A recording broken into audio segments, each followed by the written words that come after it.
ابھی آپ کے سامنے سوامی اگنیویش جی اپنے خیالات کا اظہار کر رہے تھے. میں ایک بات کو صاف کرنے کی کوشش کروں گا کہ جیسے اللہ کو تسلیم کرنے کے لیے اس کا دیکھنا ضروری نہیں ہے، اسی طرح اسلام اس بات کے اوپر اتفاق نہیں کرتا کہ عورتوں کو برابر سمجھنے کے لیے ان کو ساتھ میں بٹھانا ضروری ہے. یہ جس جلسے میں ابھی تقریر فرما کے سوامی اگنیویش جی گئے، اگر اپنے خیال کے اپنے فکر کی آنکھوں کو غور سے دیکھیں تو اس جگہ بھی ہماری عورتیں، ہماری خواتین موجود ان کو نظر آئیں گی. مگر یہ یاد رکھیے کہ جس نابرابری، جس تفریق کی گفتگو سوامی اگنیویش جی کر رہے تھے اور حق بجانب تھے اس کو کرنے کے لیے، اس کی وجہ یہی ہے کہ جب پروردگار عالم نے، اللہ نے جس کو جو دائرہ دیا وہ اس دائرے سے تجاوز کرتا ہے تو ٹکراتا ہے، تضاد پیدا ہوتا ہے، اور پھر وہ اختلافات نظر آتے ہیں جن کو دور کرنے کے لیے ہم کبھی بغاوت کی شمع اٹھاتے ہیں، کبھی انقلاب کا پرچم بلند کرتے ہیں. اسلام عورتوں کو برابر کا حق دیتا ہے، بلکہ یوں قرآن کہتا ہے کہ مرد عورت کا لباس ہیں اور عورت مرد کا لباس ہے. یعنی بات صاف ہے کہ دونوں کے درمیان کسی طرح کی تفریق اسلام کے اندر نہیں ہے. اور اس آج کے جلسے میں بھی ہماری خواتین موجود ہیں اور وہ ذہنی طور پر ہم آہنگ ہیں اس فنکشن کے ساتھ. اب اسی کے بعد چونکہ وقت بہت کم ہے، لہٰذا میں آنے والے مقررین سے یہ درخواست بھی کروں گا کہ اپنی گفتگو کو جتنے اختصار سے کریں اتنا ہی اچھا ہوگا. اب میرے پاس پروفیسر اختر الواسع صاحب ہیں جن کا کی نوٹ ایڈریس ہے، میں ان سے درخواست کروں گا کہ تشریف لائیں اور اپنا ایڈریس پیش کریں. جناب اختر الواسع جو کمشنر ہیں لنگوسٹک مائنورٹیز کے، آپ کے سامنے آ رہے ہیں.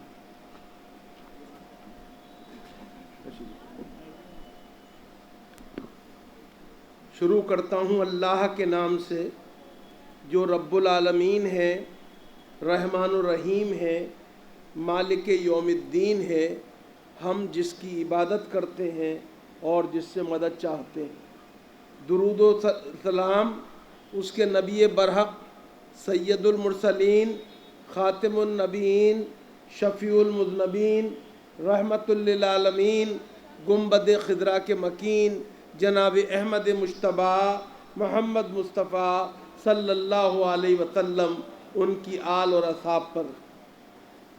اسٹیج پر تشریف فرما صاحبان اعزاز، بزرگوں اور دوستوں، وقت کم، جذبات کی فراوانی، ایک ایسی شخصیت جو بحر ذخار تھی اور جس کا میدان اختصاص کوئی ایک نہ تھا بلکہ گوناگوں صفات سے متصف، اور ایک نہیں نہ جانے کتنے جہان مانی تھے جن پر ان کی حکمرانی تھی.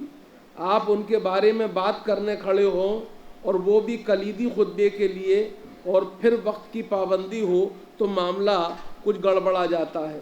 لیکن بہرحال میں یہ سمجھتا ہوں کہ مجھے سب سے پہلے اس سیمینار کے انعقاد پر برادرم پروفیسر سید علی محمد نقوی، عزیزم عزیز حیدر، امامیہ مشن اور اس سے وابستہ دیگر تمام حضرات کو مبارکباد دینی چاہیے، اور اس میں آپ کو بھی شامل ہونا چاہیے، چونکہ یہ سید العلماء کا ہم سب کے اوپر قرض تھا جس کی ادائیگی ہم نہیں کر پائے تھے، اور ان کی کوششوں سے آج اس فریضے کو انجام دے رہے ہیں. یہ مولانا کی عظیم شخصیت بلا شبہ ملت اسلامیہ ہند کے لیے سرمایہ افتخار تھی. یہ صرف امامیہ مشن کا نہیں بلکہ اسلامیہ نے ہند کا فریضہ تھا کہ مجتہد العصر کے کارناموں سے نئی نسل کو متعارف کرائے اور ان کے علمی و عملی کارناموں کو عام کرے. امامیہ مشن نے یہ فرض کفایہ ادا کیا، وہ قابل مبارکباد ہیں، اور میں ان حضرات کا بطور خاص اس لیے شکریہ ادا کرتا ہوں کہ انہوں نے اس موقع پر مجھے بھی شرکت کا موقع عطا کیا. میرے لیے استاذ الاساتذہ سید العلماء مجتہد العصر حضرت مولانا سید علی نقی نقوی علیہ رحمہ ایک ایسی شخصیت کا نام ہے جس سے نسبت میرے لیے باعث اعزاز بھی ہے اور سرمایہ افتخار بھی۔ میں ان خوش بختوں میں ہوں جنہیں ان کے وعد و تلقین سے استفادے کا موقع بھی ملا اور جس نے ان کے دسترخوان پر اپنے حصے کا رزق چننے کا شرف بھی حاصل کیا۔ علی گڑھ مسلم یونیورسٹی میں باب العلم حضرت علی کرم اللہ وجہ کا جشن ولادت بڑے تذک و احتشام سے منایا جاتا ہے۔ علی سوسائٹی کے زیر اہتمام تقریری مقابلے بھی ہوتے ہیں۔ مجھے بحیثیت طالب علم لگاتار 3 سال تک ان مقابلوں میں اول آنے کی سعادت حاصل ہوئی۔ بعد میں حضرت سید العلماء جو علی سوسائٹی کے صدر تھے اور ہم سب کے سرپرست اور مربی، انہوں نے مجھ سے کہا اب آپ کو مقابلے میں حصہ نہیں لینا چاہیے۔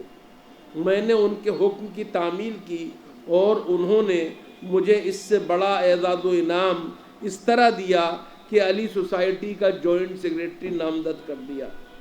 میں ان خوش نصیبوں میں ہوں جنہوں نے علی گڑھ کا وہ دور دیکھا ہے کہ جب فیکلٹی آف تھیولوجی میں ایک طرف اساتذہ شعبہ سنی دینیات میں میرے براہ راست استاد پروفیسر مولانا سعید احمد اکبر آبادی، قاضی مظہر الدین احمد بلگرامی، مولانا محمد تقی امینی، مفتی محمد رضا انصاری، ڈاکٹر فضل الرحمان گنوری، قاری محمد رضوان اللہ اور ڈاکٹر عبدالحلیم خان تھے، تو دوسری طرف شعبہ دینیات میں اس فیکلٹی کی زینت اور علمی و دینی مرتبے کو سید العلماء حضرت مولانا سید علی نقی نقوی اور مولانا مجتبیٰ کاون پوری جیسے جید عالم بڑھا رہے تھے۔ صاحبوں، حضرت مولانا سید علی نقی نقوی جو سید العلماء کے لقب سے معروف ہیں اور اپنے نام سے زیادہ اپنی عرفیت نقن میاں سے مشہور ہیں، ان کی اس عرفیت میں ایسی اپنائیت اور لفظ میں ایسی نغمگی ہے کہ لوگ یہ نام سن کر ہی ان کے لیے کشش محسوس کرنے لگتے ہیں، اور اس نام سے ایک مرتبہ کان آشنا ہو جائیں تو قلب و جگر میں یہ نام ایسا جاگزی ہو جاتا ہے کہ مرور ماہ و ایام بھی اس کی تازگی نسیاں آشنا نہیں ہوتی۔ اور ان کی شخصیت ایسی جاذب نظر اور اتنی مسحور کن تھی کہ دیکھنے والے کی نظر کو اپنا ایسا گرویدہ بنا لیتی تھی کہ پھر نظروں میں کوئی جچتا ہی نہیں تھا۔ انداز خطابت ایسا دلکش تھا کہ الفاظ موتی بن کر رول جاتے تھے۔ سید حامد صاحب نے ان کی خطابت کے اسلوب کو اس طرح بیان کیا ہے کہ وہ بظاہر مبالغہ محسوس ہوتا ہے، لیکن سید العلماء کا خطاب سننے والے جانتے ہیں کہ اس میں ذرہ برابر بھی مبالغہ نہیں۔ سید صاحب لکھتے ہیں، میں کوٹ کرتا ہوں، وہ فارسی اور عربی پر باوجود بے انتہا قدرت کے اپنی تقریر کو فارسی و عربی کے الفاظ سے بوجھل نہیں ہونے دیتے تھے۔ حضرت مولانا اطہر صاحب نے بھی اس کی طرف تذکرہ کیا تھا۔ ان الفاظ کو وہ اپنی سادہ اور دلکش لکھنوی زبان میں نگوں کی طرح جڑتے ہوئے چلے جاتے، ان سے زبان کا حسن بڑھ جاتا، اس پر بوجھ نہیں پڑنے پاتا تھا۔ وہ بات میں سے بات بناتے، نکتے میں سے نکتہ پیدا کرتے، قرآن کریم کی کسی صورت یا آیت کو وہ سرنامہ گفتگو بناتے اور استدلال اور عنوان، تمثیل اور زیبائی، تشبیہ اور حکایت ترازی کے جوہر دکھاتے۔ سامع ان میں سے ہر ایک میں محو ہو جاتا۔ تقریر جب پایان کو پہنچتی تھی تو اس کا پتہ چلتا کہ باتوں میں سے جو باتیں نکلی تھیں، داستانوں سے جن داستانوں نے سر اٹھایا، تشبیہوں اور تمثیلوں نے جو سما باندھ دیا تھا، وہ سب ایک مقصد، ایک نظام استدلال کا جز تھا۔ ان میں نہ ایک لفظ زائد تھا اور نہ ایک حکایت فاضل، نہ ایک تمثیل بہر تزئین، نہ ایک دلیل بدرنگ، یہ سب ایک ہی شجر کے برگبار تھے۔ سید العلماء کا زور خطابت دلائل سے آراستہ اور نصوص سے پیراستہ ہوتا تھا۔ وہ بالعموم واعظوں کی طرح الفاظ کی پرپیچ وادی میں گم نہیں ہو جاتے تھے، بلکہ ان کی زبان سے نکلے ہوئے الفاظ استدلال کے جلو میں نکلتے تھے۔ تقریر اور تحریر دو الگ الگ ملکات ہیں، جن کو زبان پر قدرت ہوتی ہے بالعموم ان کا قلم زبان آرائی سے قاصر رہتا ہے، اور جن کی زبان نو کے خامہ سے بات کرتی ہے منصع خطابت پر وہ کمزور ہوتے ہیں۔ لیکن سید العلماء کو نہ صرف خطابت بلکہ کتابت پر بھی یکساں قدرت تھی۔ وہ کثیر التصانیف عالم تھے، اور ان کی کو صرف اردو نہیں بلکہ عربی و فارسی میں بھی نظم و نثر دونوں پر یکساں قدرت حاصل تھی۔ نظم پر مولانا کی غیر معمولی قدرت کے بعض محیر العقول واقعات مشہور ہیں۔ مثلاً جب وہ مدرسہ ناظمیہ میں تھے، بمبئی کے ایک مقتدر رئیس اور بڑے تاجر محمد ہاشم اصفہانی جو لکھنؤ آئے تھے شیعہ پولیٹیکل کانفرنس کے اجلاس کی صدارت کرنے، ان کے لیے عربی میں قصیدہ کہنے کا مسئلہ تھا۔ اساتذہ پریشان تھے۔ مولانا سے کہا گیا اور مولانا نے ایک نہیں فی البدی 4 قصیدے لکھ دیے، اور بعض قصائد طلباء کے ذریعے پیش کرائے گئے۔ سید العلماء کو اردو زبان میں بھی بڑی قدرت حاصل تھی، اور اردو میں ان کی نگارشات کی طویل فہرست موجود ہے۔ سید العلماء کی تصنیفات کی تعداد 300 کے قریب بتائی جاتی ہے، جن میں تاریخ، دینیات، قرآنیات، ادب و شاعری، فلسفہ و حکمت وغیرہ موضوعات پر لکھا ہے، اور نظم و نثر دونوں اصناف میں لکھا ہے۔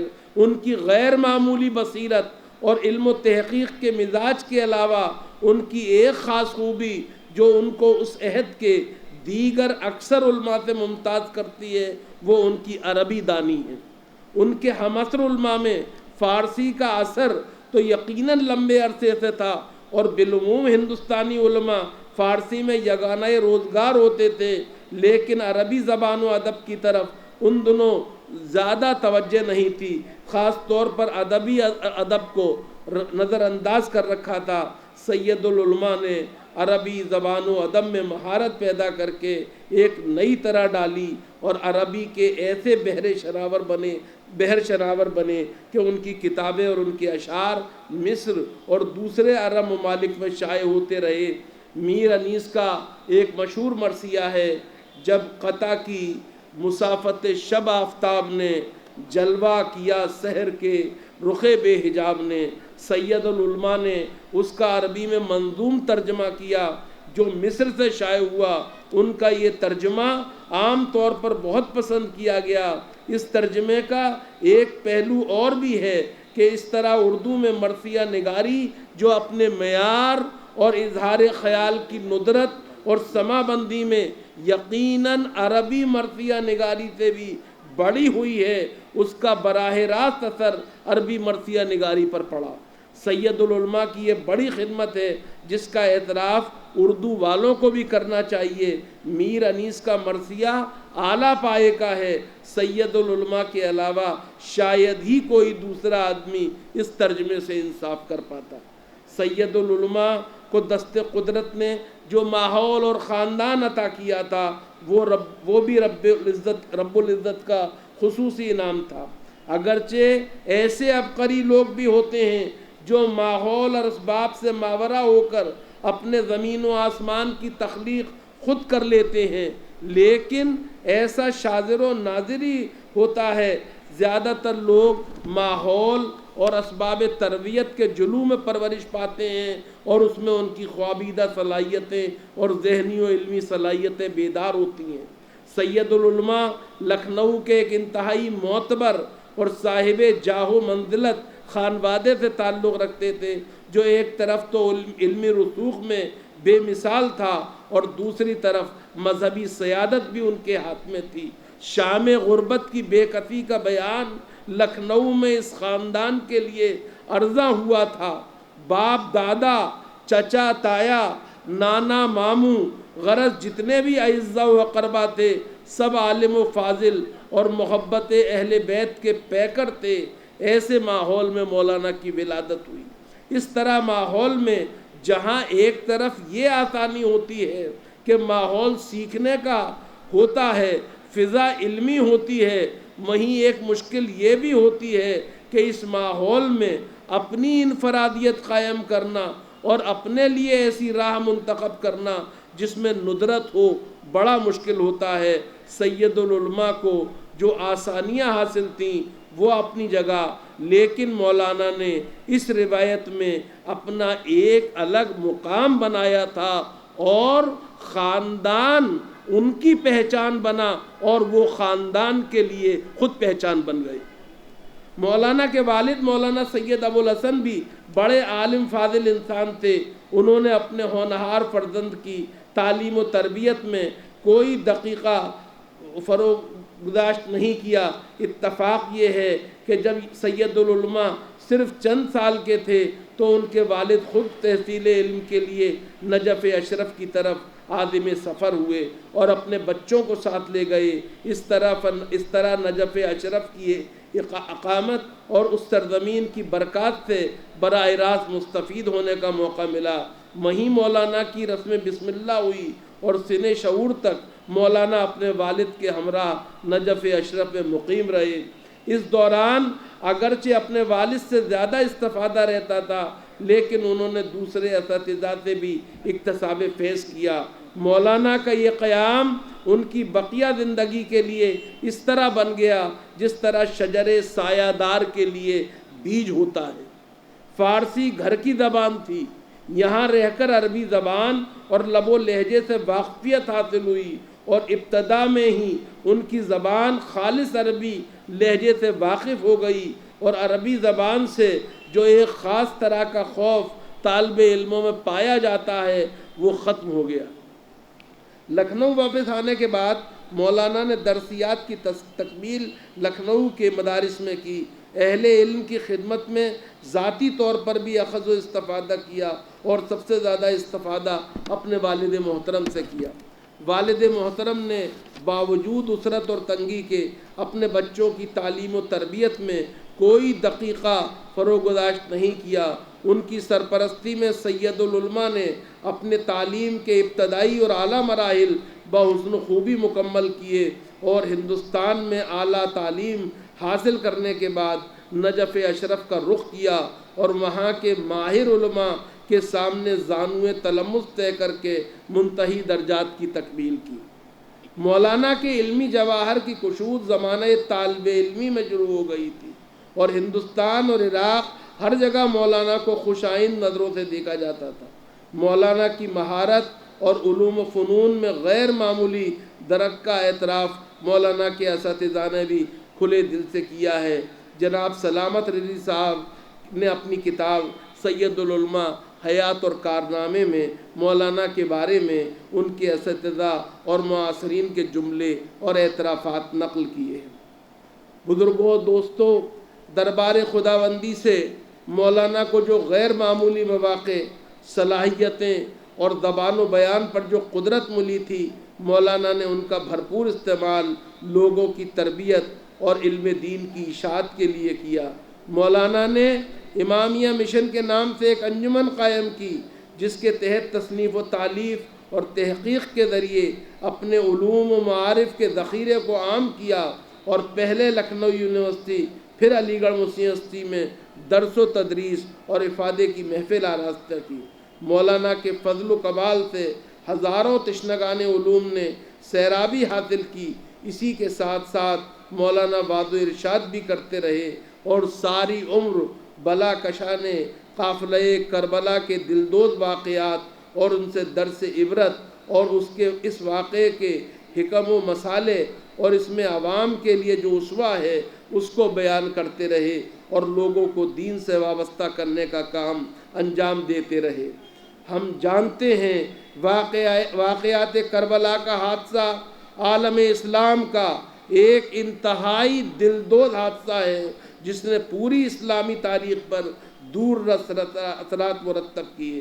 سید العلماء نے شہید انسانیت کے نام سے تقریباً 700 صفحات کی ایک ضخیم کتاب لکھی اور اس میں اس واقعے کی تمام تفصیلات کے ساتھ اس کے اندر مخفی حکم و عبر اور اس میں نہا دروس و نصائح بھی لکھے۔ اور ایک خاص بات جو اس موضوع پر اس سے پہلے کی کتابوں میں نہیں ہے وہ یہ ہے کہ واقعات کربلا کا موازنہ اس طرح کے دیگر واقعات سے کرایا ہے اور انتہائی باریک بینی اور مورخانہ بصیرت کے ساتھ یہ بیان کیا ہے کہ واقعہ کربلا کیوں تاریخ کا ایک منفرد اور الگ واقعہ ہے۔ اس واقعے کو اس جیسے دیگر واقعات سے مماثلت کیوں نہیں دی جا سکتی؟ چونکہ کاروان حسین ملک گیری و کشور کشائی کے لیے نہیں تھا بلکہ صدائے حق کے بلند کرنے کے لیے اور آواز انصاف کو عام کرنے کے لیے تھا۔ حق کے راستے میں جان کا نذرانہ اور ملک گیری کے لیے جنگ کرنا، دونوں میں زمین و آسمان کا فرق ہے۔ حضرت امام حسین کی جنگ ایسی جنگ تھی جس میں شکست کا گزر ہی نہیں، وہ راہ عظیمت کی وادی پرخار کا سفر تھا، جبکہ دنیا کے سپہ سالاروں نے اس لیے جنگ کے میدانوں کو خون سے لالہدار کیا کہ وہ دوسروں کی دولت پر قابض ہو جائیں اور ان کی زمینیں ہتھیا لیں۔ سید العلماء نے شہید انسانیت کے علاوہ اور بھی متعدد کتابیں لکھیں۔ جیسا کہ پہلے بھی کہا گیا ہے ان کی کتابوں کی تعداد 300 کے قریب بتائی جاتی ہے۔ شہید انسانیت کے علاوہ تاریخ اسلام پر ان کا کام بڑی اہمیت کا مانا جاتا ہے اور قرآن مجید کا ترجمہ اور تفسیر بھی ان کا اہم کارنامہ ہے۔ ان کی تفسیر جدید زمانے کے تقاضوں کے مطابق اسلام کی اصلی تفسیر پر مشتمل ہے۔ مولانا سید علی نقی نقوی بلا شبہ سید العلماء اور مجتہد عصر تھے۔ ماضی قریب میں بر صغیر کے جو علماء و ماہرین ہیں ان کی صف اول میں ان کا شمار ہوتا ہے۔ خاص طور پر ہمارے علمی حلقوں میں اور دینی حلقوں میں اس پائے کا دانشور اور بالغ نظر عالم بمشکل ہی کوئی ہوگا وہ اپنے عہد کے مجتہد، مفسر، مورخ، صاحب علم و کلام، فلسفے کے پارک اور ایک ادیب، ناقد، شاعر سب کچھ تھے۔ ان کی شخصیت ایسی جادل نظر اور باوقار تھی کہ ان کے سامنے کھڑے ہو کر یہ احساس ہوتا تھا کہ علم کے کسی پہاڑ کے سامنے کھڑے ہیں۔ ان کی شخصیت میں وقار و تمکنت اعلیٰ درجے کی تھی، اس کے ساتھ فروتنی اور انکساری بھی بے پایا تھی۔ ان کو دیکھ کر روایتی علماء کا وقار اور ان کی تواضع کا احساس ہوتا تھا۔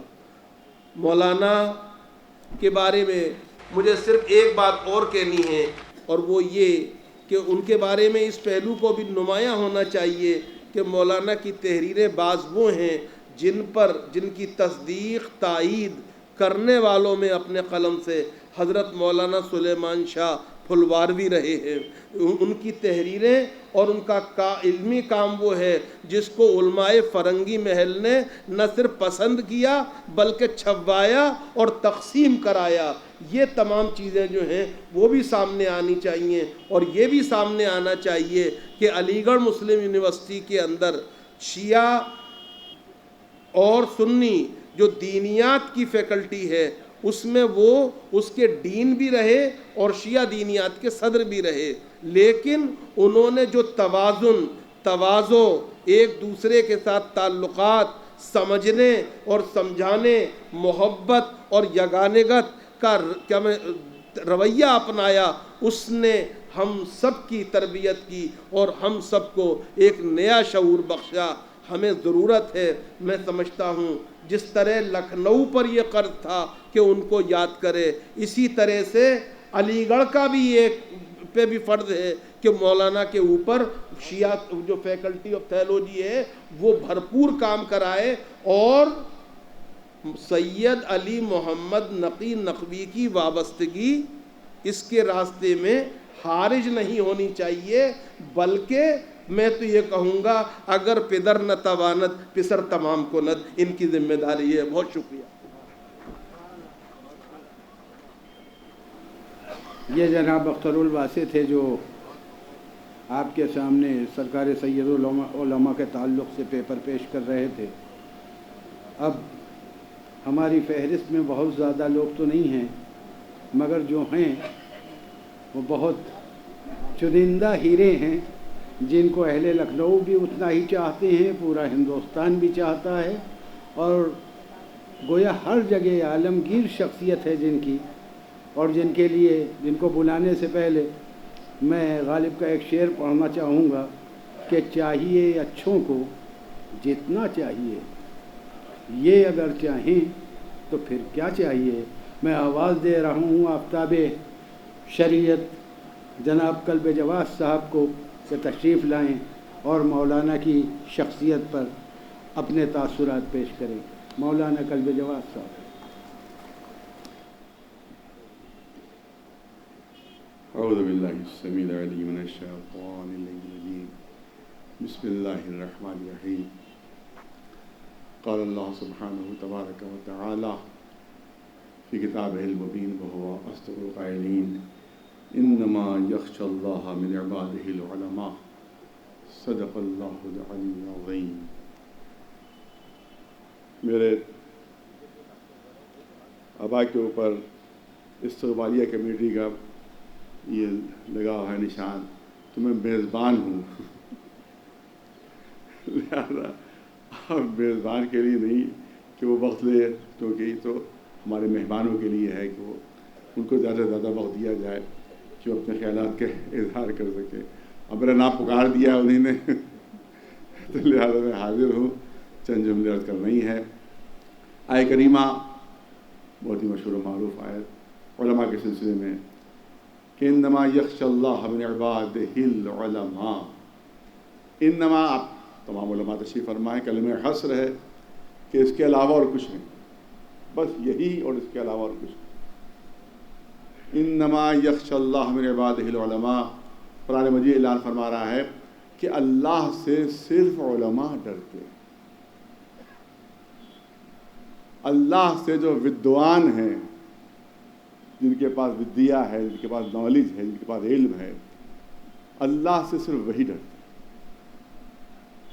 دوسرا پہلو بھی اس میں یہ ہے، اس سے زیادہ لطیف تر ہے، جو مفسرین نے بیان کیا ہے، اور دوسرے رخ سے بھی اس کے معنی بیان کیے جاتے ہیں اور کیے جا سکتے ہیں کہ ایک تو یہ کہ اللہ سے علماء ہی ڈرتے ہیں، اور دوسری تفسیر یہ ہو سکتی ہے کہ جو اللہ سے ڈرے وہی قرآن کی نگاہوں میں عالم ہوتا ہے۔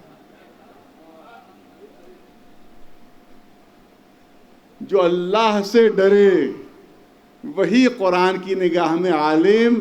اگر اللہ سے نہیں ڈرتا ہے، اگر خوف الہی نہیں ہے، تو دنیا اس کو لاکھ بڑا عالم سمجھتی ہو، قرآن اس کو عالم نہیں سمجھتا۔ قرآن مجید کی نگاہ میں وہ عالم نہیں ہے اگر اللہ سے نہیں ڈرتا۔ یہ ہے خلاصہ اس آیت کریمہ کا۔ اسلام میں، قرآن مجید میں علم کی بے انتہا اہمیت ہے۔ اسلام دین علم ہے، اسلام دین عقل ہے۔ اب ظاہر کہ بالکل الگ ٹاپک ہے، اس کے اوپر جتنا بھی بیان کیا جائے کم ہے۔ ایک پہلو ہلکا سا عرض کرنا چاہتا ہوں۔ علماء تشریف فرما ہے، پورے قرآن مجید میں اللہ نے اپنے لیے کہیں اکرم کا لفظ استعمال نہیں کیا، صرف ایک مقام پر اللہ نے اپنے لیے لفظ اکرم استعمال کیا ہے۔ اس کے علاوہ پورے قرآن مجید میں کہیں اپنے لیے لفظ اکرم استعمال نہیں کیا ہے۔ اور وہ لفظ اکرم کب ہے؟ کہ جو پہلی وحی نازل ہوئی۔ جب پہلی وحی نازل ہوئی ہے تو اس مقام کے اوپر اللہ نے لفظ اکرم اپنے استعمال کیا۔ سپرلیٹو ڈگری ہے کریم کی، جو افعل التفضیل ہے لفظ کریم۔ اکرم یعنی سب سے بڑا کرم کرنے والا، اکرم یعنی سب سے بڑا رحم کرنے والا۔ یہ کب کہا؟ جب نعمت علم عطا کی، جب اللہ نے نعمت علم عطا فرمائی ہے، تب فخریہ اللہ نے اپنے کو اکرم کہا کہ میں کریم ترین ہوں۔ کہ جس نے نعمت علم عطا کی، اس کا مطلب یہ ہے کہ نگاہ قدرت میں سب سے بڑا کرم، سب سے بہترین صفت اور سب سے بڑا رحم یہی علم کا عطا کر دینا ہے۔ اس سے اندازہ فرمائیں کہ اسلام میں اور ہمارے دین میں اور مذہب میں علم کی کیا بلندی ہے اور علم کی کیا حیثیت ہے۔ اسی لیے علماء کی تکریم، ان کی تعظیم، ان کی یاد منانا ہم پر واجب و لازم ہے۔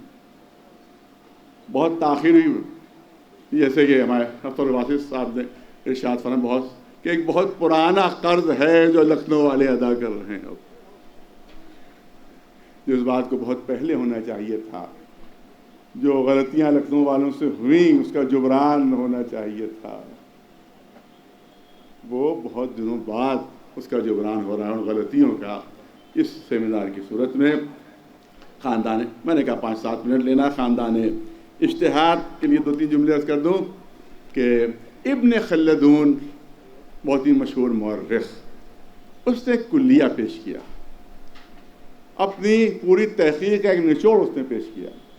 اس نے اپنی تحقیق کا، اپنے ریسرچ کا نچوڑ یہ پیش کیا ہے کہ کسی خاندان کے صفات 3 پشتوں سے زیادہ باقی نہیں رہتی۔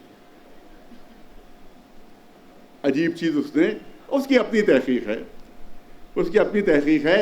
ابن خلدون کی تحقیق یہ ہے، بہت بڑا مورخ، بہت بڑا ہسٹورین، اس کی تحقیق یہ ہے، ریسرچ یہ ہے کہ کسی خاندان کے صفات، کسی نسل کے صفات 3 پشتوں سے زیادہ باقی نہیں رہتے، اس کے بعد لیول گرنے لگتا ہے، اس کے بعد افول ہو جاتا ہے، اس کے بعد انحطاط ہو جاتا ہے۔ یہ اس نے اپنی ریسرچ پیش کی، لیکن 2 مقامات ایسے ہیں کہ جب اس کا ایک کلیہ ٹوٹ رہا ہے،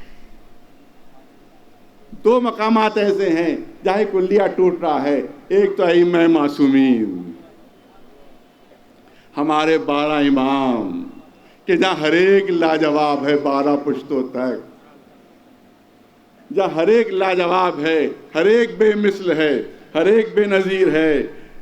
جناب ماہر لکھنوی نے شعر پڑھا تھا کبھی، بہت بچپنے میں میں نے سنا تھا، مگر ابھی تک یاد ہے مجھے وہ شعر، بہت بچپنے میں سنا تھا مگر مجھے ابھی تک یاد ہے کہ خزاں کا باغ امامت میں تذکرہ ہی نہیں، خزاں کا باغ امامت میں تذکرہ ہی نہیں، بہار لوٹ کے آتی رہی بہار کے بعد۔ تو یہ کلیہ ٹوٹا ہے ائمہ معصومین کے ذریعے سے، کہ جو ابن خلدون نے بیان کیا ہے، اور پھر خادمان اہل بیت کے ذریعے سے یہ کلیہ ٹوٹا، اور وہ ہے خاندان اجتہاد، کہ جہاں ایک کے بعد ایک جو آیا وہ لاجواب رہا، بے مثل رہا، اور علم کے میدان میں اس کی کوئی مثل و نظیر نہیں رہی۔ لہذا یہ کلیہ دوسری بار جو ٹوٹا ہے وہ خاندان اجتہاد کے ذریعے سے ٹوٹا ہے۔ اسی لیے ہمارے ہی خاندان کے ایک بہت مشہور شاعر لکھنؤ، جن کا شاعر لکھنؤ بھی ان کا تھا تخلص، ان کا 70 سال پہلے انہوں نے کہا تھا، کہے تھے اشعار، میں جلدی صاحب کے سامنے پہ 70 سال پہلے انہوں نے اشعار کہے تھے، شاعر لکھنوی، تخلص بھی ان کا شاعر تھا، جلدی سے سن لیجئے۔ یہ 70 سال پہلے کی بات ہے کہ 150 سال سے یکساں ثمر افشاں ہے یہ باغ۔ یہ 70 سال پہلے کی بات ہے، 150 سال سے یکساں ثمر افشاں ہے یہ باغ، بزم و ساقی تو بدلتے رہے بدلہ نہ آیا، بزم و ساقی تو بدلتے رہے بدلہ نہ آیا، روشنی، بہت غور طلب مصرع ہے، روشنی لیتے رہے اپنے چراغوں سے چراغ، کسی دوسروں کے محتاج نہیں رہے۔ ارے یہ خصوصیت ہے، کسی دوسرے کے محتاج نہیں رہے، کسی دوسرے کے سامنے زانو دبتہ نہیں کیا، روشنی لیتے رہے اپنے چراغوں سے چراغ۔ یہ بھی کہہ دوں کہ شرف میرا رہے گا کب تک، آئے آواز بلا فصل ازاں میں جب تک۔ یہ ہے خاندان اجتہاد کہ جس کے فرد فرید آیت اللہ العظمیٰ سید علی نقی صاحب علی اللہ مقامہ، جن کے بارے میں ظاہر ہے کہ میری زبان پہ دم نہیں ہے کہ اس کے بارے میں کچھ عرض کر سکوں، کیونکہ کسی کی تعریف کرنے کے لیے یا تو برابر کا ہو یا بلند ہو۔ کبھی اس وقت تک تعریف کسی کی ہو ہی نہیں سکتی کہ یا برابر کا ہو یا بلند ہو. بلند ہونے کا سوال نہیں, برابر ہونے کا بھی کوئی سوال نہیں. لہذا ان کی تعریف, ان کی تمجید اور ان کے بارے میں بیان کرنا تقریباً میرے لیے ناممکن ہے. لیکن اتنا ضرور عرض کر دوں کہ مولا کائنات علی ابن ابی طالب علیہ السلام کے سلسلے میں مورخین نے یہ لکھا کہ ان میں متضاد صفتیں جمع ہوئی تھی. ظاہر کہ میں نے پہلے یہ کر دیا کہ اپنے جو مہمان ہیں ان کو زیادہ موقع دینا ہے, زیادہ 2 منٹ بس لے لوں گا آپ حضرات کے, کہ متضاد صفتیں ان میں جمع ہوئی تھی, کانفلکٹنگ ایٹریبیوٹس. مولا علی کی شخصیت کے لیے ہے کانفلکٹنگ ایٹریبیوٹس جمع ہوئی تھی ان میں, یعنی ایک دوسرے کی ضد صفتیں. کوئی بہت بڑا اگر عالم ہوتا ہے تو اتنا بہادر نہیں ہوتا, بہادری میں وہ پیچھے ہٹ جاتا ہے, اور بہت بڑا بہادر ہے تو علم کے میدان میں اس کے قدم پیچھے ہٹ جاتے ہیں. یہ 2 صفتیں ایسی ہیں جو ایک شخصیت میں جمع نہیں ہوتی. بہت بڑا عالم ہے تو پھر میدان جنگ میں اس کے قدم نہیں جمیں گے, بہت بڑا بہادر ہے تو میدان علم میں اس کے قدم نظر نہیں آئیں گے. لیکن یہ مولا علی کی شخصیت کا معجزہ تھا کہ جب میدان علم میں آتے تھے تو ان سے بڑا کوئی عالم نہیں ہوتا تھا, جب میدان جنگ میں جاتے تھے تو ان سے بڑا کوئی بہادر نہیں ہوتا. اور میں تو سمجھتا ہوں کہ کیونکہ ہم اہل خاندان ہیں, ہم بہتر جانتے ہیں, مولانا جناب علی نقی صاحب علم کے میدان میں تو بہت بلند شخصیت, لیکن بہادر بھی بہت تھے, بہادر بھی بہت تھے, شجاع بھی بہت تھے. اور ظاہر ہے کہ ہم لوگ جانتے ہیں کیونکہ ہر وقت کے ساتھ وہاں کے رہنے والے, تو بہترین تلوار کے ماہر تھے,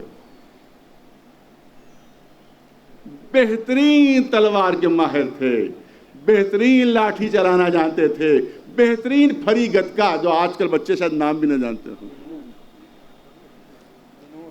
بہترین پھری گتکے کے ماہر تھے مولانا علی نقی صاحب. اور ہم لوگوں کا بچپنا تھا. میرے سامنے کا واقعہ ہے جو آپ کے سامنے پیش کرو, کیونکہ ہمارے علاوہ یہ کوئی بات پیش نہیں کر سکتا, کہ لکھنؤ کے حالات خراب تھے, بہت زیادہ خراب, باہر نکلنا مشکل تھا, خاص طور سے جو صاحبہ امامہ ہو تو دوری سے پہچان, ان کے لیے اور باہر نکلنا مشکل. حالات بے انتہا خراب, بے انتہا نازک تھے. وہ سیاسی پہلو تھے, وہ تو بیان نہیں کرنا ہے, لیکن حالات جو تھا کہ بہت حالات خراب تھے. اور جناب ہمارے اپنے گھر سے اکیلے چلے جا رہے ہیں, ٹہلتے ہوئے اکیلے چلے جا رہے ہیں. کسی نے نکلتے وقت چپکے سے پوچھا, ارے آپ حالات ٹھیک نہیں ہیں, حالات درست نہیں ہیں, اور پھر یوں بھی آپ کی دشمنی ہے, کوئی دوسرا بہانہ کر سکتا ہے ایسے سے, یا آپ نہ جائیے اس وقت, اور پھر آپ کے پاس نہ کوئی اسلحہ ہے, نہ آپ کے پاس کوئی دفاع کا سامان ہے. تو مجھے یاد ہے میرے سامنے کا واقعہ, حضور نے ارشاد فرمایا, ہاتھ میں ایک چھڑی تھی, صرف ہاتھ میں ایک چھڑی تھی, تو انہوں نے فرمایا کہ بس یہ چھڑی کافی ہے, اور اگر کوئی قریب آیا تو پھر آئندہ قریب آنے کی ہمت بھی نہیں کرے گا. تو اس کا مطلب ہے علم کے ساتھ ساتھ شجاعت بھی تھی, علم کے ساتھ ساتھ بہادری بھی تھی, علم کے ساتھ ساتھ ہمت بھی تھی. بہرحال یہ قرض ہے جو ادا کیا جا رہا ہے, میں وقت نہیں لینا چاہتا زیادہ, اور یقیناً اور بھی سیمینار, جیسے فرمایا کہ علی گڑھ میں بھی سیمینار ہونا چاہیے, علی گڑھ والوں کو بھی واجب و لازم ہے اس طرح کے سیمینار ہوں, اور دوسرے مقامات کے اوپر بھی یہ سیمینار ہونا چاہیے. میں مبارکباد دیتا ہوں اس سیمینار کے منتظمین کو کہ ایک بہت ہی اہم و ضروری امر تھا کہ اس کو وہ انجام دے رہے ہیں, کہ واجب و لازم چیز کو انجام دے رہے ہیں. انشاءاللہ اللہ کی طرف سے, مولا کی طرف سے ان کو اس امر عظیم کا اجر ملے گا انشاءاللہ. وآخر الدعوانا الحمدللہ.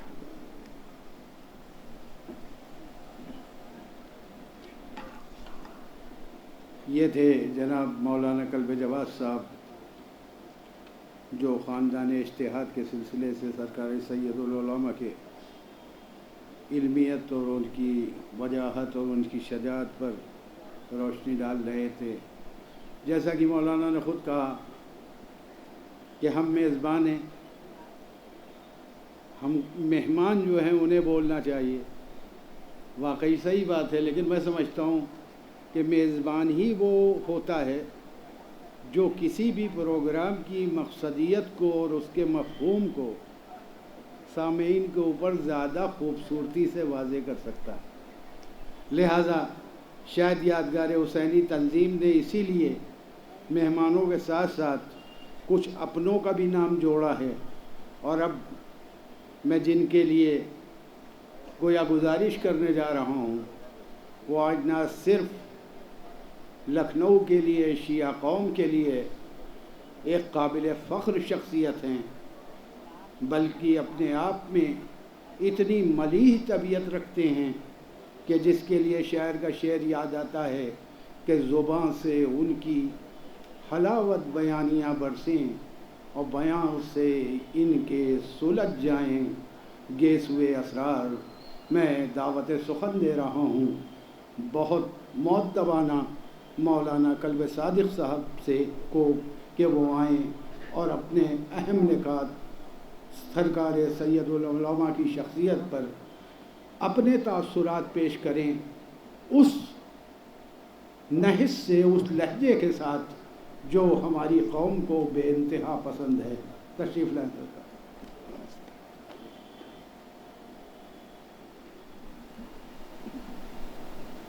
بسم اللہ الرحمن الرحیم۔ حاضرین بزم، جلسے میں بہت دیر ہو چکی ہے، ہر ایک یہ کہہ رہا ہے، میں اس کا لحاظ بھی رکھوں گا۔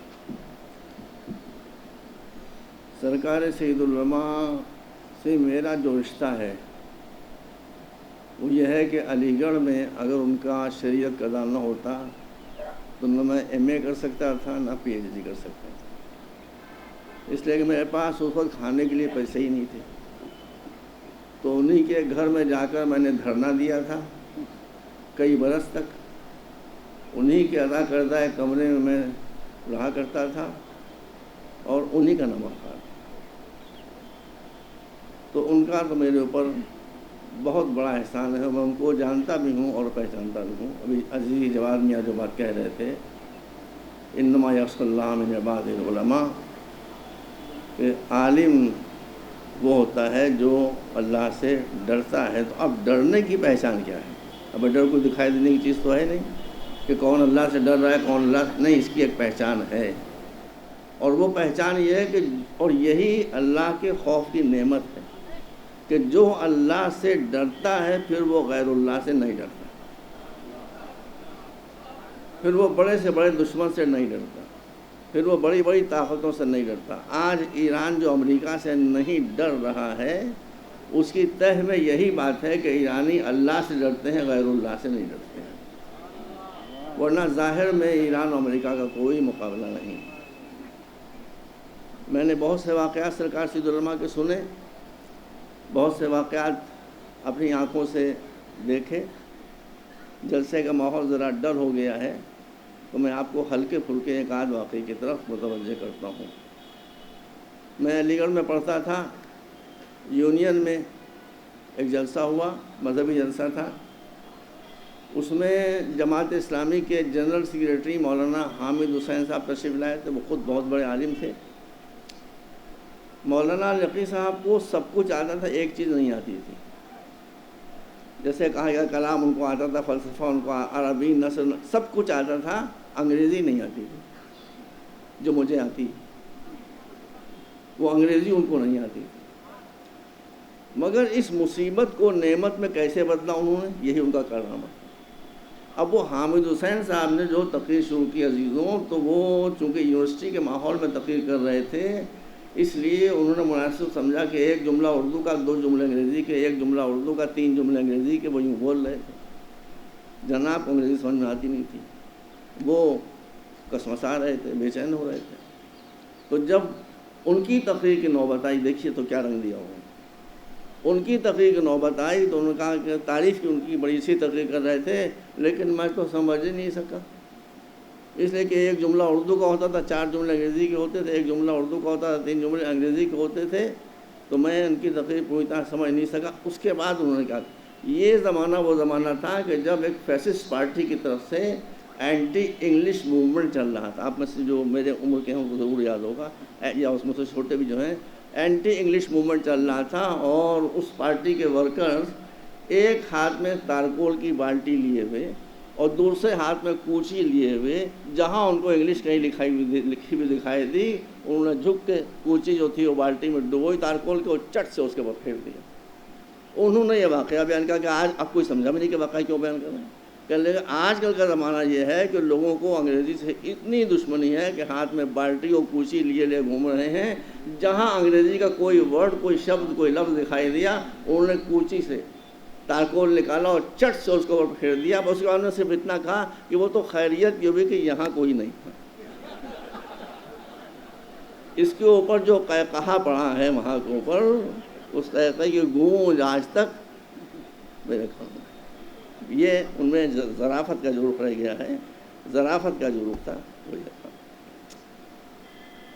دیکھیے جب آدمی مجلس پڑھے گا تو بھئی ہر آدمی کو یہ حق ہے کہ جس مسلک کو وہ صحیح سمجھتا ہے اس کے اوپر گفتگو کرے۔ سنیوں کو بھی حق ہے، شیعوں کو بھی حق ہے، ہندوؤں کو بھی حق ہے۔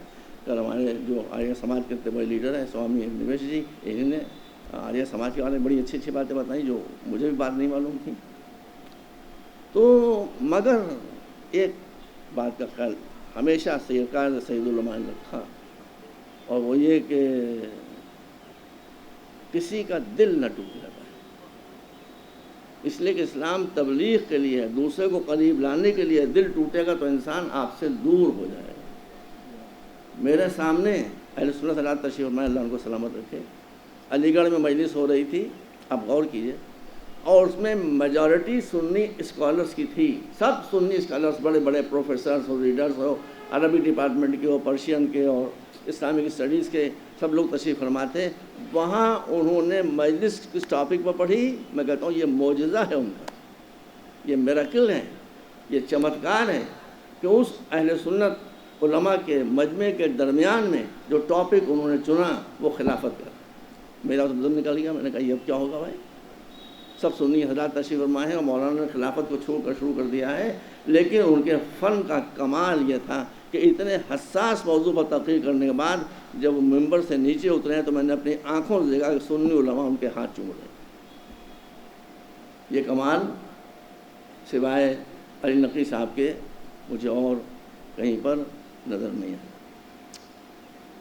لکھنؤ نے بہت زیادتیاں کی ہیں، جس نے بھی اصلاح کا قدم اٹھایا اس کو یہاں کے لوگوں نے ابھرنے نہیں دیا۔ جو سلوک مولانا علی نقوی صاحب کے ساتھ ہوا وہی سلوک مولانا غلام عسکری صاحب کے ساتھ ہوا۔ بہت افسوس کی بات ہے، اتنا نیک انسان، اتنا مقدس انسان، اتنا مجاہد انسان، ان کے اوپر بھی کیا کیا نہیں ہوا، موٹر سائیکل تک چڑھا دی گئی اور کیا نہیں۔ تو ایک بات مگر آپ یاد رکھیے کہ جہاں علم ہوتا ہے اور جہاں خلوص ہوتا ہے اس منزل کے اوپر دشمن مورچہ تو جیت سکتا ہے، جنگ نہیں جیت سکتا۔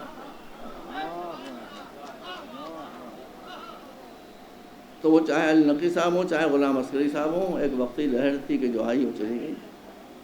آج جو صورتحال ہے میں کبھی کسی پر اٹیک نہیں کرتا، لیکن جو حقیقت ہے اسے بیان تو کروں گا۔ ہندوستان کا وہ کون سا شیعہ عالم ہے، ہندوستان کا وہ کون سا شیعہ عالم ہے جس پر ریسرچ ہو رہی ہو پنجاب یونیورسٹی لاہور میں، ورجینیا یونیورسٹی امریکہ میں اور قم میں؟ ایک عالم مجھے آپ بتا دیں، ایک عالم آپ نہیں بتا سکتے، اس لیے کہ ریسرچ وہاں ہوتی ہے جہاں علم ہوتا ہے، ریسرچ وہاں ہوتی ہے کہ جہاں خدمت ہوتی ہے۔ ایک نایاب ہیرا تھا، میں آپ کو بتا دوں، مولانا ابو طالب طباطبائی صاحب تشریف فرما تھے۔ پاکستان میں مولانا علی نقوی صاحب کا جو اثر ہے اور جو دبدبہ ہے اور جو مقبولیت ہے وہ کسی کو نصیب نہیں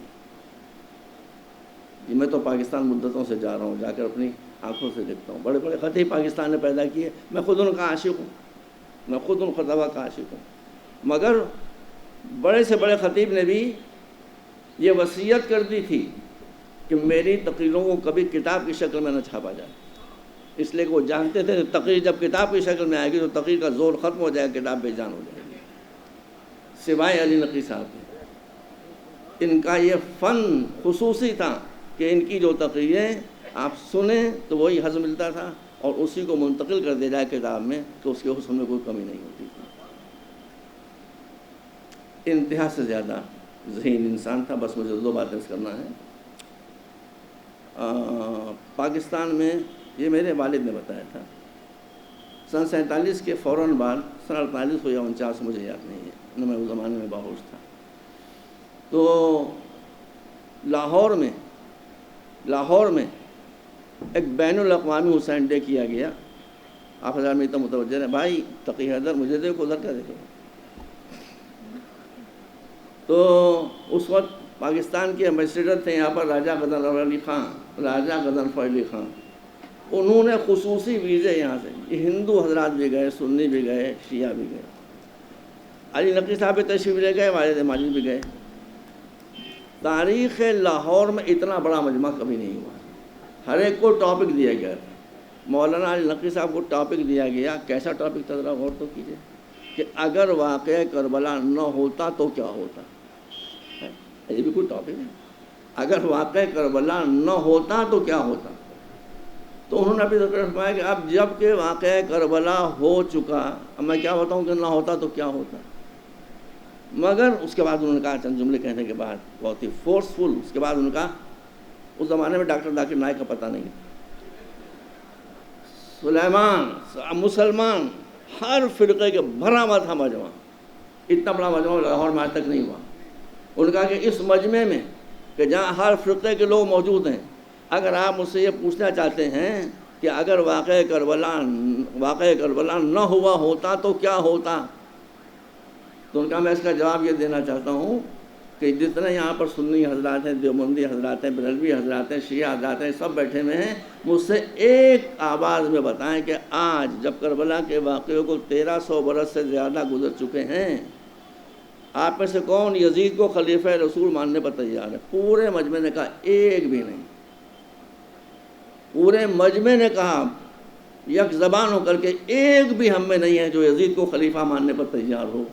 تو آپ نے کہا یہ واقعہ کربلا کے ہونے کا نتیجہ ہے کہ 1400 برس گزر گئے، آج بھی کوئی یزید کو خلیفہ رسول ماننے پر تیار نہیں، اور واقعہ کربلا نہیں ہوا تھا تو وفات رسول کے بعد سارے مسلمان مان رہے تھے.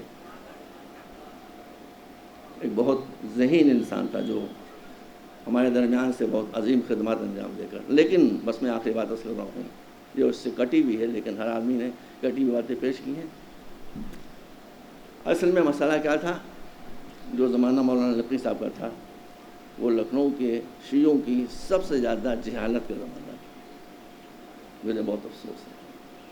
اور اس وقت کے جو علماء تھے، نوجوان یا جوان، یا اس کے بعد بھی کچھ عرصے پہلے تک، 10-12 سال پہلے تک بھی علماء ہمیشہ پبلک سے دبے رہتے تھے. یہ دیکھتے تھے پبلک کا مزاج کیا ہے، پبلک کیا سنا. ڈرتے تھے بیچارے، ڈرتے تھے.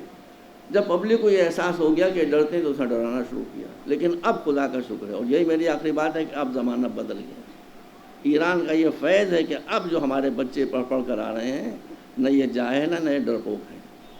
یہ آنکھوں میں آنکھیں ڈال کر بات کر رہے ہیں، اور جو صحیح دین ہے اس کو پہنچانے کی کوشش کر رہے ہیں. اس لیے میں سو کال روشن فکر لوگوں کو متوجہ کرنا چاہتا ہوں کہ اب آپ اس خناس کو اپنے دل سے نکال دیں کہ یہ بچے جو اب حال میں آ رہے ہیں ایران سے ٹریننگ لے کر اور علم حاصل کر کے نڈر اور بے خوف ہو کر، یہ آپ کے دباؤ میں آنے والے نہیں ہیں.